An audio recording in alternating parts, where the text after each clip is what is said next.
Hello everyone, welcome to the एक्जिया IAS academy. तो चलिए देखते हैं कौन से इम्पॉर्टेंट न्यूज़ आर्टिकल हैं जो रेलेवेंट रहेंगे एग्ज़ाम पर्सपेक्टिव से। एडमिशन ओपन है, आप हमारे फाउंडेशनल कोर्स से जुड़ सकते हैं जिसमें हम आपको कम्प्रिहेंसिव कवरेज प्रोवाइड करेंगे पूरे सिलेबस का, और उसी हिसाब से स्टडी मटेरियल्स भी दिया जाएगा। रेगुलर टेस्ट कंडक्ट कराई जाएंगी बिफोर प्री एंड मेंस। तो जो भी टेस्ट रहेगा, प्री से पहले वीकली प्री का टेस्ट रहेगा, और प्री क्लियर होने के बाद वीकली मॉक टेस्ट रहेगा फॉर मेंस, ताकि आप बेटर जो ऑप्शन है उसको चूज़ कर पाए, आपका कंसेप्ट क्लियर हो पाए फॉर प्रीलिम्स। जो फैक्ट है उसको आप ठीक कर पाए, और मेंस के लिए आप बेटर और क्वालिटी आंसर लिख पाए।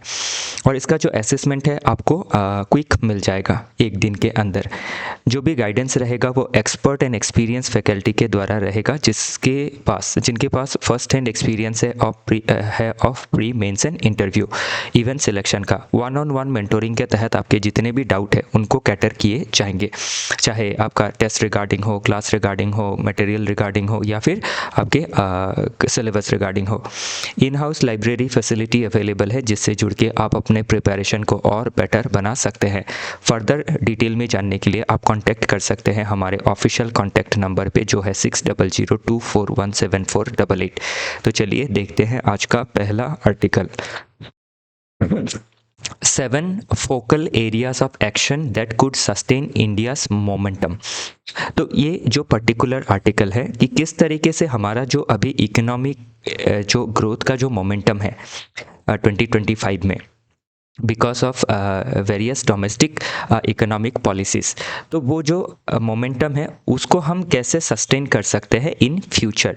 तो उसके लिए 7 आपके जो मेन एरियाज है, फोकल एरियाज, जो 7 मेन एरियाज है ऑफ एक्शन, वो क्या है हम इसमें देखेंगे। और ध्यान रखिएगा, जो भी हम चीज़ें पढ़ते हैं, अभी ये जो आर्टिकल है किसी एक्सपर्ट के द्वारा ही लिखा गया है, इसी तरीके से डिफरेंट जो आर्टिकल है एक्सपर्ट के द्वारा ही लिखा गया है। तो ये जो भी इसमें सजेशंस है वो आप एज इट इज़ एग्ज़ाम में लिख सकते हैं, जिससे आपका जो मार्किंग है वो बेटर होगा, और आप जो मेंस का एग्जामिनेशन है वो आप क्लियर कर पाएंगे। Main argument and substantive part तो आप समझ ही चुके होंगे ऑलरेडी, कि इंडिया ने जो मैक्रो इकोनॉमिक स्टेबिलिटी है, जैसे इन्फ्लेशन में हो या फिर ग्रोथ में हो, ये सभी चीज़ों को हमने हासिल किया है इन 2025। High growth by end of 2025 हासिल किया है। ड्रिवन, अभी क्यों ये जो आपकी ग्रोथ है वो हमने क्यों हासिल किया है? बिकॉज ऑफ डोमेस्टिक डिमांड, कि हमारे देश में काफ़ी ज़्यादा पॉपुलेशन है, इसीलिए डोमेस्टिक डिमांड बहुत ज़्यादा है। कोई भी गुड्स एंड सर्विसेज हो हम इजीली हमारे देश में बेच सकते हैं। फिर जो सर्विसेज का एक्सपोर्ट है डिफरेंट नेशन में, आईटी सर्विसेज ही हो या फिर डिफरेंट सॉफ्टवेयर के सर्विसेज ही हो।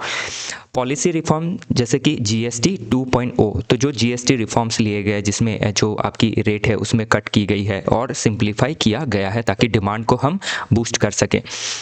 तो अभी इसी मोमेंटम को हमें सस्टेन करने के लिए बियॉन्ड 2026 या फिर बियॉन्ड, तो उसके लिए क्या ज़रूरी है? तो इसमें कहा गया है कि गवर्नमेंट जो है अकेले सारा कुछ नहीं कर सकती है। Government cannot be the sole driver of capital expenditure. तो जो भी कैपिटल एक्सपेंडिचर होता है, इंफ्रास्ट्रक्चर में हो या फिर सोशल इकोनॉमिक इंफ्रास्ट्रक्चर हो या सोशल इंफ्रास्ट्रक्चर हो, तो उसमें क्या है, प्राइवेट सेक्टर को भी आपका जो रोल है वो प्ले करना है। तो इसलिए गवर्नमेंट को जो बैटन है of capital expenditure like on infrastructure या फिर सोशल इंफ्रास्ट्रक्चर लाइक स्कूल हो, आपकी हॉस्पिटल्स हो, वट एवर इट इज़, या फिर टेक्नोलॉजी हो, तो उसमें हमें प्राइवेट सेक्टर को भी क्राउडिंग इन करना ज़रूरी है, मतलब उनको भी लेना ज़रूरी है इन इन्वेस्टमेंट्स प्रोजेक्ट में। तो की पिलर्स ऑफ द आर्ग्यूमेंट क्या है कि जो ट्रांजिशन फेज है 25 से 26 या फिर बियॉन्ड 2026, तो उसमें हमारी जो इकोनॉमी है उसको हम क्या चेंज उसमें ला सकते हैं, कौन से 7 जो फोकस एरिया है या फिर फोकल एरियाज है। तो उसमें नंबर 1 इंफ्रास्ट्रक्चर तो है ही, क्योंकि जिस देश में इंफ्रास्ट्रक्चर बेटर है वहाँ पे आपकी सोशियो इकोनॉमिक जो डेवलपमेंट है वो बेटर रहेगी।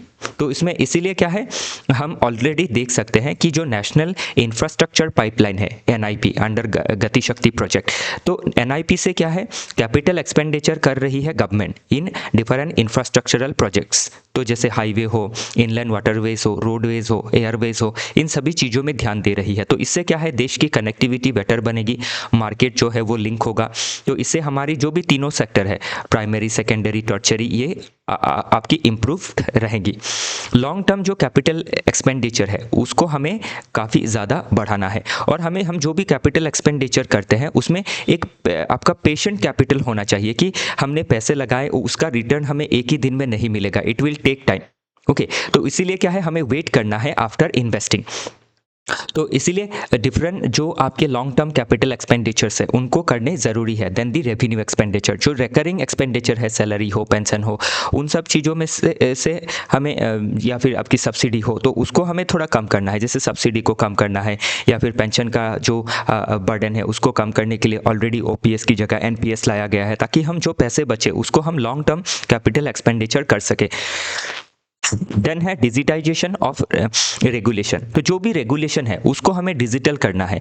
तो जिस तरीके से हमने पेमेंट को डिजिटल किया है उसी तरीके से कंप्लायंस को भी हमें डिजिटल कंप्लायंस में तब्दील करना ज़रूरी है, ताकि जो कंप्लायंस रहेंगी बाय दी बिजनेस हाउसेस तो वो क्या होगा, फेसलेस होगा, कैशलेस होगा, पेपरलेस होगा, और उससे जो ईज ऑफ डूइंग बिजनेस है, जो बिजनेस करने में जो सरलता है, सहजता है, वो आएगी। फिर है R&D इनोवेशन। तो अभी ध्यान रखिएगा कि किसी भी देश में जो देश चाहता है कि हाई इनकम कंट्री बने तो उसको क्या है, आपके प्राइमरी सेक्टर हो, सेकेंडरी हो, टर्चरी हो, तीनों ही सेगमेंट में रिसर्च एंड डेवलपमेंट में ज़्यादा से ज़्यादा पैसे खर्च करना ज़रूरी है। तो अभी अगर हमारे देश में देखें तो जीडीपी का 0.64% हम R&D में खर्च करते हैं, और उसका भी 70-80%, मतलब जो टोटल पैसा खर्चा होता है उसका 70-80% सिर्फ गवर्नमेंट ही खर्च करती है। प्राइवेट सेक्टर का कंट्रीब्यूशन काफ़ी कम है। तो इसीलिए प्राइवेट सेक्टर लेड रिसर्च जो है वो होना ज़रूरी है, तभी हम बेटर टेक्नोलॉजी डेवलप कर पाएंगे। जैसे प्राइमरी एग्रीकल्चर में क्या रिसर्च एंड डेवलपमेंट करना है, जैसे बेटर सीड बनाना, ड्रॉट रेजिलियंस सीड बनाना, क्लाइमेट रेजिलियंस सीड बनाना, जीएम क्रॉप्स को आगे बढ़ाना, तो वो सब चीज़ हम कर सकते हैं। नेक्स्ट, ट्रेड पॉलिसी अगर देखें तो जो ग्लोबल टैरिफ पॉलिसी है उसके साथ हमें अलाइन करके रखना काफ़ी ज़रूरी है, और हमारा जो एक्सपोर्ट है उसको भी हमें डाइवर्सिफाई करना है। सिर्फ एक दो कंट्री के साथ हमें ट्रेड नहीं करनी है, डाइवर्सिफाई करना है। और जो goods of basket of goods है, तो एक आपका सिर्फ एक या दो प्रोडक्ट या फिर 10-5 प्रोडक्ट में हमें ध्यान नहीं देना है, as much as product we can add हमें ऐड करना ज़रूरी है। फिर जो फाइनेंशियल डेप्थ है उसको भी बढ़ाना ज़रूरी है, स्पेशली जो कैपिटल मार्केट है जहाँ से आपके जो बिजनेसेस है उसको पैसे मिलेंगे, जैसे बैंकिंग हो या फिर शेयर मार्केट हो, इसमें कैपिटल मार्केट को हमें स्ट्रॉन्ग करना काफ़ी ज़रूरी है।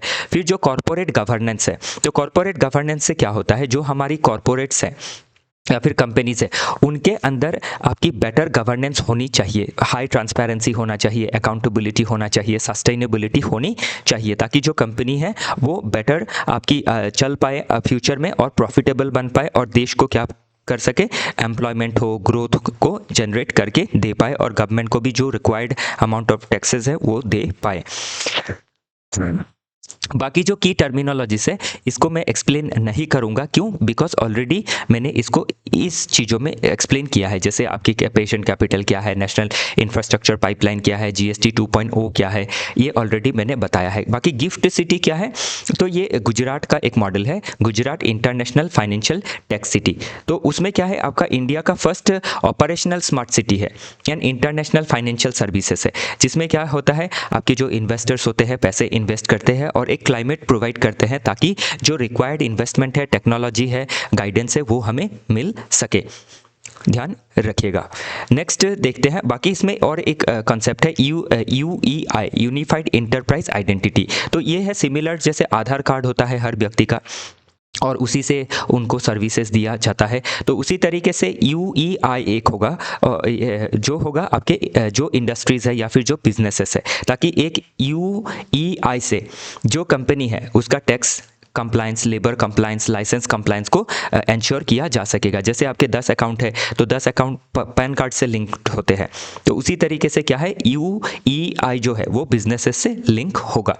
अभी ध्यान रखिएगा, मेन आर्ग्यूमेंट जो है हमने देख लिया क्या करना है, तो थोड़ा बहुत हम इसका हिस्ट्री भी देखने की कोशिश करते हैं। तो historical evolution of the issue क्या है कि प्री इंडिपेंडेंस में अगर इसका रूट देखें तो कॉलोनियल जो इकोनॉमिक स्ट्रक्चर थी वो काफ़ी एक्सप्लॉयटेटिव थी, एक्सट्रैक्टिव थी, और लिमिटेड इंडिजीनियस जो इंडस्ट्रियल बेस था वो डेवलप हुआ था, बहुत ज़्यादा डोमेस्टिक इंडस्ट्रियल बेस नहीं था। और जो भी आपकी इंडस्ट्रियल एक्टिविटीज़ के लिए इंफ्रास्ट्रक्चर थी, बिजनेस हाउसेस हो, रेलवे हो, पोर्ट हो, तो ये कुछ चंद पॉकेट्स में, मतलब चंद एरियाज़ में, जैसे आपके कलकत्ता हो या फिर मद्रास हो उस समय का, आज का तमिलनाडु, या फिर बॉम्बे हो, या फिर आज का मुंबई हो, तो ये कुछ चंद जगह में ही क्या है, रेलवे, पोर्ट वगैरह चीज़ों का डेवलपमेंट हुआ था। फिर जब देश आज़ादी को अचीव करने वाला था, ठीक उससे पहले क्या था, बॉम्बे प्लान बनाया गया था बाय सम इंडस्ट्रियलिस्ट। तो उन्होंने ये बॉम्बे प्लान बनाया था जिसमें इन्होंने कहा था कि आपकी जो स्टेट है उसको काफ़ी ज़्यादा एक्टिविटी करनी ज़रूरी है ताकि better social and economic infrastructure को बनाया जा सके। तो उसी से क्या होगा, प्राइवेट कैपिटल जो है वो आपका क्या कह सकते हैं कि आएगा, इन्वेस्टमेंट जो है आएगा। तो इसीलिए बॉम्बे प्लान क्या है पूछा जा सकता है। पोस्ट इंडिपेंडेंस में अगर देखें तो प्लान डेवलपमेंट के ऊपर ध्यान दिया गया और स्टेट का जो डोमिनेंस था वो काफ़ी ज़्यादा था। जैसे इंडस्ट्रियल पॉलिसी 1948-56 के जरिए हैवी स्टेट रोल में ध्यान दिया गया था। पब्लिक सेक्टर जो था वो कमांड कर रहा था और आपका जो प्राइवेट सेक्टर था उस पर ज़्यादा ध्यान नहीं दिया गया था। क्यों, एक डर था कि हाल ही में हमने देखा था आज़ादी के समय पे कि जो कॉलोनियल मास्टर्स थे उन्होंने किस तरीके से कैपिटलिज्म के ज़रिए देश को लूटा था, एक्सट्रैक्ट किया था, एक्सप्लॉइट किया था। तो एक हमारा बहुत ही बैड एक्सपीरियंस था, इसीलिए हमने कैपिटलिज्म की जगह पे सोशलिज्म पे ज़्यादा थ्रस्ट दिया। No doubt we were a mixed economy, still we are a mixed economy. तो उस समय जो था आपका 48 या 47 से देखे अगर 1991 तक, तो सोशलिज्म के ऊपर थ्रस्ट ज़्यादा था, टिल्ट ज़्यादा था, कैपिटलिज्म के ऊपर कम था। लेकिन इससे क्या हुआ, ज़्यादा लाइसेंस राज हुआ, कोटा राज हुआ, कंपटीशन कम हो गया, इनोवेशन कम हो गया, इफ़िशियंसीज कम हो गई, लॉस होने लगी, करप्शन होने लगा। तो इसीलिए 1980s और 1991 के बाद देखा गया कि इकोनॉमी जो है वो ग्रेजुअली ब्रेक डाउन कर रही है। तो इसीलिए इकोनॉमी को आगे बढ़ाने के लिए 1991 में कैपिटलिज्म के ऊपर ज़्यादा थ्रस्ट दिया जाने लगा और न्यू इकोनॉमिक पॉलिसी को अडॉप्ट किया गया और उसको हम जानते हैं एलपीजी के तौर पे, लिबरलाइजेशन, प्राइवेटाइजेशन एंड ग्लोबलाइजेशन, जिससे एफडीआई आना चालू हो गया, जो डीरेगुलेशन है वो आगे बढ़ने लगी, बैंकिंग रिफॉर्म्स हुआ, फाइनेंशियल मार्केट का रिफॉर्म हुआ और इससे इकोनॉमी का जो ग्रोथ है उसका मोमेंटम फास्ट होने लगा, एम्प्लॉयमेंट जनरेट होने लगी और इससे क्या हुआ, हमारी जो इकोनॉमी है वो ग्लोबल लेवल में इंटीग्रेशन होने लगी। और आज जो हमारा कंडीशन है, इकोनॉमिक कंडीशन, वो क्यों है, just because of this reforms. Next देखते हैं 2010-20 के बाद देखें तो इंस्टीट्यूशनल एंड इंफ्रास्ट्रक्चर में पुश दिया जाने लगा। जैसे 2017 में जीएसटी आया ताकि हम यूनिफाइड नेशनल मार्केट को बना सके। फिर डिजिटल पब्लिक इंफ्रास्ट्रक्चर जैसे पेमेंट हो, आइडेंटिटी हो, प्लेटफॉर्म्स हो, इनको डेवलप की गई। फिर इंसॉल्वेंसी कोड लाया गया ताकि हम क्या कर सके, आपकी जो भी कंपनीज है उनको काफ़ी सहूलियत के साथ उनकी एंट्री भी हो और एग्जिट भी हो विदाउट एनी प्रॉब्लम। ओके, तो faceless tax administration, logistics, infrastructure expansion वगैरह वगैरह चीज़ों में ध्यान दिया गया। फिर 4 लेबर कोड्स को भी लाया गया। तो इसी से हम देख सकते हैं कि हम क्या कर रहे हैं, ग्रेजुअली इम्प्रूव कर रहे हैं। तो अंडरलाइंग इसमें कुछ लॉजिक दी गई है। तो इसमें लॉजिक में आप देख सकते हैं कि सैन का कैपेबिलिटी अप्रोच। तो गवर्नमेंट को क्या करना है, जो देश का कैपेबिलिटी है उसको बढ़ाना ज़रूरी है इन इकोनॉमिक सेंस, कि लोगों को एजुकेशन देना, हेल्थ देना, इंफ्रास्ट्रक्चर देना, स्किल देना और जो बिजनेसमैन है उनको ease of doing business provide करना ताकि हम बेटर तरीके से इकोनॉमिक डेवलपमेंट को कर सके। और इंस्टीट्यूशन को हमें क्या करना है, जो भी इंस्टीट्यूशंस है उसको पावरफुल बनाना ज़रूरी है, प्रिडिक्टेबल बनाना ज़रूरी है, कंप्लायंस ईजी बनाना ज़रूरी है, रेड टेपिज्म को हटाना ज़रूरी है। तो ये सभी चीज़ हम ध्यान दे सकते हैं और हमें प्रोडक्टिविटी में ज़्यादा ध्यान देना है, जो क्या है, रियल ग्रोथ फ्यूल है।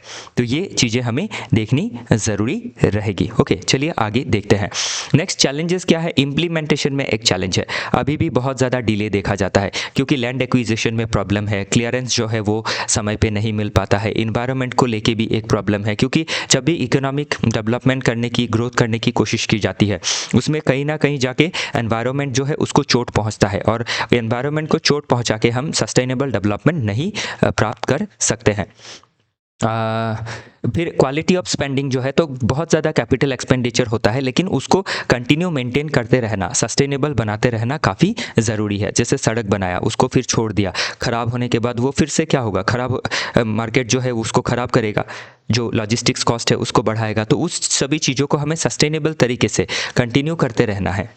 ओके तो वो चीज़ इसमें। फिर पॉलिटिकल जो इकोनॉमी है या फिर स्टेक होल्डर का रेजिस्टेंस, तो रेगुलेटरी सिंप्लीफिकेशन लाना ज़रूरी है, लेबर रिफॉर्म्स लाने ज़रूरी है। तो लेबर रिफॉर्म में हमें दोनों ही तरफ से देखना है कि लेबर का जो राइट्स है वो भी वायलेट ना हो, और बिजनेस के तरफ से देखें तो जो ईज़ ऑफ डूइंग बिजनेस है वो भी बरकरार रहे।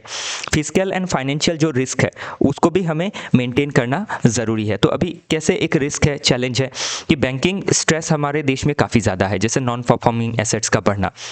क्यों? क्योंकि because of fraudulent business activities, जैसे आपके नीरव मोदी हो, विजय माल्या हो, मेहुल चोकसी हो, तो इन्होंने बैंकिंग सेक्टर में बहुत ज़्यादा स्ट्रेस लाया है। तो इसलिए बैंकिंग सेक्टर क्या है, ट्रस्ट नहीं कर पाती है बिजनेसेस के ऊपर, इसीलिए वो क्या करती है, काफ़ी ज़्यादा हैवी आपकी रूल्स रेगुलेशंस बनाती है या फिर कंप्लायंस नॉर्म्स बनाती है। तो उन चीज़ों को भी हमें क्या करना है, मॉडरेट करना ज़रूरी है। टेक्नोलॉजी एंड डेटा रिस्क हम देख सकते हैं, क्योंकि डिजिटाइजेशन कैन एम्पलीफाई एक्सक्लूजन बढ़ सकता है ऑफ स्मॉल फार्म्स, तो इसीलिए एक्सक्लूजन को हमें हटाना ज़रूरी है और इंक्लूड करना है।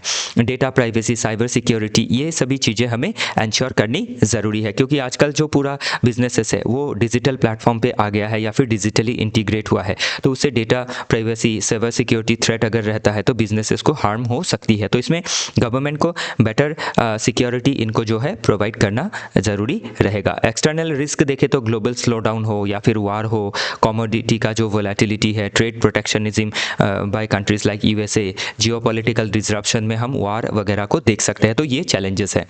तो मल्टी डायमेंशनल एनालिसिस अगर देखें तो देश की इकोनॉमी अगर बढ़ेगी तो उससे क्वालिटी ऑफ एम्प्लॉयमेंट बढ़ेगा, वेजेस बढ़िया मिलेगा, स्किल जो है वो डेवलप होगा, सेफ्टी बढ़ेगी, एमएसएमई जो है वो आपकी क्या होगी, जो डेवलपमेंट है वो कर पाएंगी, क्योंकि एमएसएमई हमारे देश में क्या कर सकती है, जो जॉब है उसको क्रिएट कर सकती है, क्योंकि बहुत सारी जो एमएसएमईस होती है, micro small and medium enterprise, ये लेबर इंटेंसिव होती है। आसाम के एंगल से देखें तो हमें लॉजिस्टिक्स कॉरिडोर्स को और डेवलप करना है, रेल हो, रोडवे हो, रिवर हो, एसेट्रा को। पॉलिटिकली देखें तो स्टेट को भी पार्टनर की तरह रखना ज़रूरी है, क्योंकि हर स्टेट मिलके ही जो नेशन है वो डेवलप कर पाएगा। फिर लीगली देखें तो जो डिस्प्यूट रेजोल्यूशन है उनको और सहज और सरल बनाना ज़रूरी है। एथिकली देखें तो कॉरपोरेट गवर्नेंस जो है उसको बेटर करना ज़रूरी है, ताकि आपकी ट्रांसपेरेंसी रहे, फिर जो फ्रॉडुलेंट एक्टिविटीज़ है वो कम हो।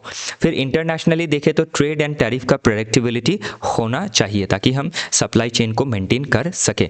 और इकोनॉमिकली देखें तो हम जो भी खर्च करते हैं तो कैपिटल जो एक्सपेंडिचर होता है वो क्वालिटी एक्सपेंडिचर होना चाहिए। बाकी आप खुद से अगर एनसीईआरटी पढ़ रहे हैं तो क्या किताबें पढ़ेंगे वो हमने इसमें बताया है। फिर आप सिलेबस का हर पार्ट से ये लिंक करता है, सोसाइटी से, ज्योग्राफी से, governance, polity, economy, ethics and ऐसे। तो ये आपको ध्यान रखिए, एक जो पर्टिकुलर टॉपिक होता है ये सिर्फ इकोनॉमी के पर्सपेक्टिव से नहीं देखना है कि इकोनॉमी डेवलपमेंट करने के लिए कोऑपरेटिव फेडरलिज्म भी हमें ज़रूरी है, रेगुलेटरी इंस्टीट्यूशन का ट्रांसपेरेंट होना ज़रूरी है, एथिकल गवर्नेंस होना ज़रूरी है, गुड गवर्नेंस होना ज़रूरी है। तभी हम क्या कर सकते हैं, minimum government and maximum governance को आगे बढ़ा सकते हैं, ईज ऑफ डूइंग बिजनेस को आगे बढ़ा सकते हैं। बाकी वे फॉरवर्ड में क्या है, जो भी चीज़ें हमने देखी ना, जो प्रॉब्लम है उसी का उल्टा हमें सोल्यूशन मिल जाएगा। जैसे जो पब्लिक कैपिटल एक्सपेंडिचर है उसको हाई क्वालिटी बनाना है, जो भी प्रोजेक्ट है उनमें डिले नहीं करना है, फास्टर क्लियरेंस देना है, और जो भी आउटकम है उसको हमें ट्रैक करना है कि हमने इंफ्रास्ट्रक्चर बनाने के बाद हमें क्या सहूलियत मिली है, कैसे कॉस्ट कम हुआ है, वो सभी चीज़ें। क्राउड इन प्राइवेट इन्वेस्टमेंट, जो प्राइवेट इन्वेस्टमेंट है उसको क्राउड इन करना है। तो क्राउड इन प्राइवेट इन्वेस्टमेंट होता क्या है, तो इसमें जो पब्लिक इन्वेस्टमेंट गवर्नमेंट तो कर ही रही है, तो प्राइवेट इन्वेस्टर्स को भी इन्वेस्ट करवाना है, क्योंकि प्राइवेट इन्वेस्टर्स के पास भी काफ़ी सारा कैपिटल होता है, और वो जब आपका इन्वेस्ट करेंगे तो उससे क्या है, क्वालिटी ऑफ जो प्रोडक्ट है वो बेटर होंगी।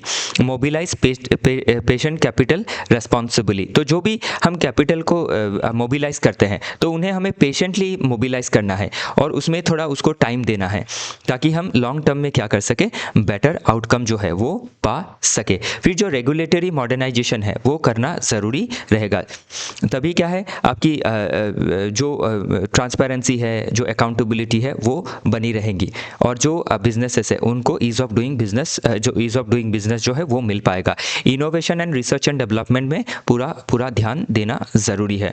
इसीलिए यूनिवर्सिटीज़ को, आईटीआईज़ को सपोर्ट करना ज़रूरी है, ताकि हम प्राइमरी, सेकेंडरी, टर्शरी सेक्टर में बेटर आपकी टेक्नोलॉजी को लगा पाए। और जो ट्रेड पॉलिसी गवर्नमेंट बनाएगी वो प्रिडिक्टेबल एंड स्ट्रैटेजिक होना काफ़ी ज़रूरी है। तो ये सब हम देख सकते हैं। नेक्स्ट आर्टिकल बात करता है रिगार्डिंग पेंशन के बारे में, या फिर हम एक शब्द में कहें तो सोशल सिक्योरिटी के बारे में। तो सोशल सिक्योरिटी के बारे में क्वेश्चन बनता ही है, तो इसीलिए हम इसमें सोशल सिक्योरिटी के बारे में जो चीज़ें हैं वो देखेंगे। ओके, तो नेक्स्ट जो आर्टिकल है वो सोशल सिक्योरिटी के ऊपर है रिगार्डिंग पेंशन। तो इसमें जो आइडिया है कि हम पेंशन का जो हमारा देश का जो आपका मैकेनिज्म है, तो उसमें क्या होता है कि जब तक एम्प्लॉयमेंट नहीं मिलता है तब तक पेंशन के बारे में नहीं सोचा जाता है। Once a person gets into employment, तो तभी क्या है सोचते हैं कि रिटायरमेंट में हमें पेंशन लेना है। तो ये एक फ्लॉड स्ट्रैटेजी है। क्यों ना हम पावर ऑफ कंपाउंडिंग के ऊपर ध्यान दें। तो पावर ऑफ कंपाउंडिंग क्या है कि जब एक बच्चा पैदा होता है तो उसी समय से अगर एक हज़ार रुपए का आपका सेविंग्स अगर किया जाए मंथली, तो by the time of 60 years काफ़ी सारे पैसे जमा हो जाएंगे। और उसमें आपका जो भी पैसा है, अभी जैसे एनपीएस आपका लागू हो गया 1 जनवरी 2004 से, तो वो पेंशन फिर जो पेंशन का फंड है वो मार्केट में चैनलाइज होगा, और उससे जो पर्सन है उसको at the age of 60 better pension मिल पाएगा, क्योंकि वो 30 में जॉब ज्वाइन किया, उसके बाद 30 ईयर्स ही उसने कंट्रीब्यूट किया। लेकिन एकदम 1 साल से अगर पकड़े, मतलब पैदाइशी के समय से ही, तो 60 साल तक उसने सेविंग किया, मतलब उसके पास काफ़ी ज़्यादा फाइनेंशियल स्ट्रेंथ रहेगा। और यही चीज़ हमें क्या करना है, हर बच्चे के साथ करना है। और ये चीज़ जो है बर्थ सर्टिफिकेट के साथ इसको लिंक करना है। जो प्रान है हमारा, linking a permanent retirement account number. तो प्रान क्या है, हर व्यक्ति का एक नंबर, परमानेंट नंबर रहेगा, और उससे 100% इंक्लूजन होगा थ्रू बर्थ सर्टिफिकेट। तो 100% कवरेज दिया जा सकेगा। तो इससे क्या है, एक फिजिकल प्रूडेंस भी रहेगा कि गवर्नमेंट को अभी ओपीएस जो था उसमें पूरा जो आपका बर्डन है गवर्नमेंट ही उठाती थी, पूरा का पूरा पैसा गवर्नमेंट पे करती थी। तो वो अभी आपका एनपीएस से तो वो कम हो गया, काफ़ी कम हो गया, क्योंकि गवर्नमेंट उसमें कुछ परसेंटेज ही जो है कंट्रीब्यूट करती है। तो इसीलिए इसमें क्या है, जो गवर्नमेंट का जो आपका एक फिजिकल आपका जो खर्च रहेगा, जो आपका गवर्नमेंट को पे करना पड़ेगा, गवर्नमेंट पे नहीं करेगी, टैक्स पेयर पे करेंगे। गवर्नमेंट उसको फिजिकल पॉलिसी बना के वो जो भी स्कीम है वो प्रोवाइड करेगी। तो उससे हम क्या कर सकते हैं, एक छुटकारा पा सकते हैं। क्योंकि जो भी पेंशन होता है ना, वो फ्यूचर में दिया जाएगा, और फ्यूचर में क्या होगा, जो उस टाइम के जो आपके टैक्स पेयर रहेंगे उनके ऊपर बर्डन आ जाएगा। तो इसीलिए क्या है, आप देख सकते हैं कि एक इंटर जनरेशनल इसमें इन इक्वालिटी देखी जा सकती है। और इन फ्यूचर हमारा जो पॉपुलेशन है, काफ़ी ज़्यादा ओल्ड एज पॉपुलेशन बनने वाला है। तो उस रिस्क को हम आज ही मिटिगेट कर सकते हैं। आज से अगर ये चीज़ हम लागू करें, तो प्राण को बर्थ सर्टिफिकेट से लिंक करके सभी को 1000 रुपीज़ अगर सभी देते हैं, तो by the time of 60 years काफ़ी सारे पैसे जमा हो जाएंगे, और मार्केट से भी बेटर रिटर्न मिल पाएगा, और इससे सोशल सिक्योरिटी जो है वो हम बेटर दे पाएंगे। तो बाकी old age and income security क्या है, ऑलरेडी मैंने बताया है। डिपेंडेंसी रेशियो जो है वो काफ़ी इन फ्यूचर बढ़ने वाला है। तो डिपेंडेंसी पॉपुलेशन कौन सी होती है, 15 साल से कम, 64 ईयर से ज़्यादा। तो इनको चाहिए आपकी सपोर्ट। तो सपोर्ट के लिए क्या है, अभी छोटे से ही हम सोचेंगे तो काफ़ी अच्छा रहेगा। तो डिफाइंड बेनिफिट पुराना वाला था, ओल्ड पेंशन स्कीम, जिसमें गवर्नमेंट गारंटी देती थी कि हम पेंशन देंगे। और डिफाइंड कंट्रीब्यूशन में क्या है कि गवर्नमेंट थोड़ा कंट्रीब्यूशन देगी, थोड़ा बहुत कंट्रीब्यूशन जो एम्प्लॉय है उसको देना पड़ेगा। और जो आपके प्राइवेट इंडिविजुअल्स है, जो खुद से बिजनेस करते हैं या फिर कोई प्राइवेट में जॉब करते हैं, तो वो खुद से भी अपना एनपीएस में अकाउंट बना सकते हैं। तो अभी ऑलरेडी एनपीएस वात्सल्य आ गया है, जिसमें जो माइनर है उनके लिए ये डिज़ाइन किया गया है कि छोटे से ही क्या होगा, आपका पैसा डिपॉजिट होते रहेगा फॉर फ्यूचर पेंशन। तो इसमें भी अगर हिस्ट्री देखें तो प्री इंडिपेंडेंस रूट में जो आपकी थी गवर्नमेंट सर्विस जो करते थे उन्हीं को पेंशन मिलता था, सभी को नहीं मिलता था। अर्ली पोस्ट इंडिपेंडेंस में अगर देखें तो वेलफेयर जो था वो लिमिटेड कवरेज था उसका। फिर 1990 में देखें तो नेशनल सोशल असिस्टेंस प्रोग्राम आया, जिसमें ओल्ड एज पेंशन दिया जाता है पोर को, ये अभी भी दिया जाता है। तो इसमें क्या है, बहुत काफ़ी कम पैसे दिए जाते हैं, उससे लोग नहीं चल सकते हैं। तो इसलिए छोटे से क्या है, जैसे 1000 रुपीज़ हुआ तो सभी दे पाएंगे, या फिर गवर्नमेंट भी उसमें थोड़ा कंट्रीब्यूट कर पाएंगी। बाकी बीसी और डीबी और डीसी के बारे में मैंने ऑलरेडी बताया, डीबी डायरेक्ट बेनिफिट क्या है, डिफाइंड कंट्रीब्यूशन क्या है। देन 2010 में देखें तो ब्रॉडर इंक्लूजन में ध्यान दिया गया, जनधन, आधार, मोबाइल एसेट्रा पे, तो ये हम देख सकते हैं। नेक्स्ट इसमें कोर फिलोसॉफी, अगर इसका लॉजिक देखें तो if retirement saving starts late तो प्रॉब्लम होगा, इसीलिए हमें अर्ली सेविंग्स में ध्यान देना चाहिए। और रेगुलर कंट्रीब्यूशन होते रहेगा तो उससे लो फी भी रहेगा और सभी के लिए पोर्टेबल भी रहेगा और वेल गवर्न भी किया जा सकता है। और पॉजिटिव हमें रियल टाइम रिटर्न मिलेगा और सभी का डिग्निटी प्रोटेक्ट होगा, इससे ऑटोनॉमी प्रोटेक्ट होगी स्पेशली ओल्ड एज में। और एक जो इंटर जनरेशनल जस्टिस है वो भी हम इसमें देख सकते हैं। फ्यूचर के जो पॉपुलेशन रहेंगे उनके ऊपर बर्डन नहीं रहेगा और सभी का कैपेसिटी बढ़ेगा, क्योंकि ओल्ड एज में लोगों की कैपेसिटी कैसे बढ़ा सकते हैं, उनको हेल्थ चाहिए होगा, बेटर फूड चाहिए होगा, तो वो खुद ही परचेस कर सकेंगे। और सोशल कॉन्ट्रैक्ट व्यू से देखें तो कॉन्स्टिट्यूशन क्या कहती है, सभी का जो लाइफ है, लाइफ विद डिग्निटी के बारे में कहती है, वो भी फुलफिल होगा। चैलेंज में क्या है, इम्प्लीमेंटेशन में एडमिनिस्ट्रेटिव कैपेसिटी में प्रॉब्लम आ सकता है, सभी के लिए अफोर्डेबल नहीं हो सकता है, तो इसमें गवर्नमेंट को भी थोड़ा कंट्रीब्यूट करना होगा। फिर फाइनेंशियल रिस्क है, मार्केट में ये पैसे आपके इन्वेस्ट किए जाएंगे तो उसमें वोलेटिलिटी देखी जा सकती है।